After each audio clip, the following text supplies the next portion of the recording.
پرانے وقتوں کی بات ہے کہ کسی ملک میں ایک بادشاہ حکومت کرتا تھا۔ بادشاہ بہت ہی عدل و انصاف والا بادشاہ تھا۔ اس بادشاہ کے قانون میں امیر اور غریب میں کوئی فرق نہیں تھا۔ بادشاہ ہمیشہ یہی کہتا تھا، جو قومیں فیصلے کے وقت امیر اور غریبوں میں فرق رکھتی ہیں وہی قومیں تباہ و برباد ہو جاتی ہیں، ان کا نام تاریخ سے مٹ جاتا ہے۔ وہ بادشاہ سفارتی تعلقات بنانے میں بہت مشہور تھا۔ اکثر اوقات اس ملک میں دوسرے ملک کے بادشاہ دورے پر آتے اور اسے بہت سے تحفے دے جاتے، اور رخصتی کے وقت وہ بادشاہ بھی ان کو بہت سے تحائف دے کر الوداع کرتا تھا۔ اس بادشاہ کی ایک بہت ہی خوبصورت اور حسین و جمیل ملکہ تھی۔ ملکہ کی خوبصورتی پاگل کر دینے والی تھی۔ تمام درباری ملکہ کی خوبصورتی کے عاشق تھے۔ بادشاہ سلامت کا ایک بہت ہی خوبصورت اور حسین و جمیل وزیر تھا۔ وہ وزیر اپنی عقل مندی میں اپنی مثال آپ تھا۔ بادشاہ سلامت ملک کے اہم امور پر اس سے رائے ضرور لیتا تھا۔ ایک دفعہ پڑوسی ملک کا بادشاہ اس ملک کے دورے پر آیا۔ چند دن گزارنے کے بعد جب وہ رخصت ہونے لگا تو اس نے بادشاہ سلامت کو تحفے میں طوطا دیا اور کہا، یہ طوطا کوئی طوطا نہیں بلکہ شاہی طوطا ہے۔ یہ طوطا محل میں ہونے والی تمام سازشوں کے بارے میں بتائے گا، لیکن ایک بات یاد رکھنا کہ کبھی بھی غلط فہمی میں آ کر اس طوطے کو نقصان نہیں پہنچانا۔ بادشاہ نے طوطے کے لیے بہت ہی قیمتی پنجرہ تیار کروایا اور اس کو محل کے باغیچے میں رکھا گیا۔ وہ طوطا سارا دن محل میں پھرتا تھا، لیکن جب اس کا دل کرتا تو وہ پنجرے میں جا کر بیٹھ جاتا۔ وقت گزرتا رہا اور اس ملک کے تمام معاملات بادشاہ کے بنائے گئے قانون کے مطابق چلتے رہے، اور اس ملک کے لوگ بہت ہی ہنسی خوشی زندگی گزار رہے تھے۔ جب بادشاہ کا وہ نوجوان اور حسین و جمیل وزیر اپنی جوانی کے دور میں پہنچا تو ملکہ اس پہ فدا ہو گئی اور اس سے کہا کہ میں تمہیں بہت پسند کرتی ہوں اور تمہارے ساتھ شادی کرنا چاہتی ہوں۔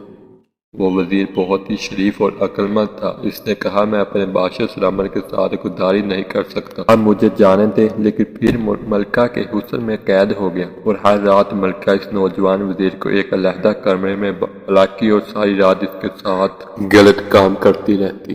ایک دن ملکہ اس نوجوان وزیر کو لے کر ایک کمرے میں جا رہی تھی کہ اس طوطے کی نظر ملکہ اور وزیر پر پڑ گئی، لیکن ملکہ اور وزیر نے اس کو نہیں دیکھا۔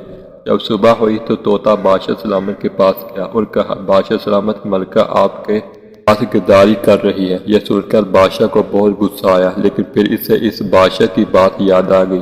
بادشاہ نے ملکہ کو بلایا اور پوچھا کہ کیا یہ طوطا سچ کہہ رہا ہے؟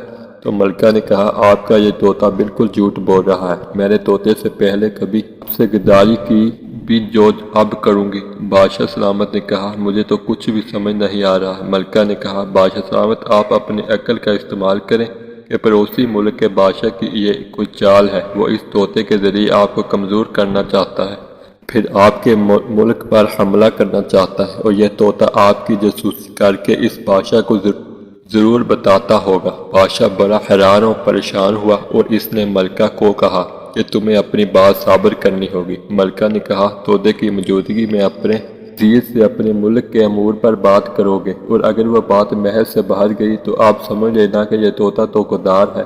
بادشاہ نے ایسا ہی کیا اور چند دنوں بعد اس ملک کے اہم امراض کی بات اس ہاتھ والے ملک میں پہنچ گئی۔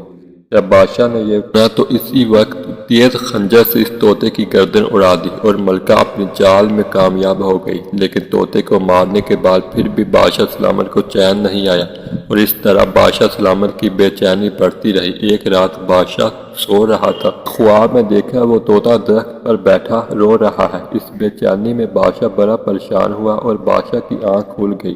بادشاہ اٹھا تو دیکھا کہ ملکہ کمرے میں موجود نہیں تھی۔ چلتے چلتے بادشاہ اس کمرے کے پاس سے گزرا تو ملکہ وزیر کے ساتھ مصروف تھی۔ یہ دیکھ کر بادشاہ سلامت وہی گھٹنے ٹیک کر بیٹھ گیا اور کہا، میں عورت کے شر سے نہیں بچ سکا۔ میں نے صرف اس عورت کی وجہ سے اپنے پڑوسی ملک کے دوست کو کھویا ہے، بلکہ اتنے ایک قیمتی طوطے کو بھی کھو دیا جو میرا سب سے بڑا وفادار تھا۔ بادشاہ سلامت نے اسی وقت ملکہ اور وزیر کو تمام رعایا کے سامنے سنگسار کر دیا، لیکن سنگسار کرنے سے پہلے بادشاہ نے پوچھا کہ وہ راز کی بہت بحث سے کیسے باہر گئی تھی۔ تو وزیر نے کہا، بادشاہ سلامت، میں نے ملکہ کے کہنے پر وہ بات محل سے باہر پہنچائی تھی، اور پھر سنگسار کے بعد ان دونوں کی لاشیں محل کے بڑے دروازے پر 15 دنوں تک لٹکتی رہیں۔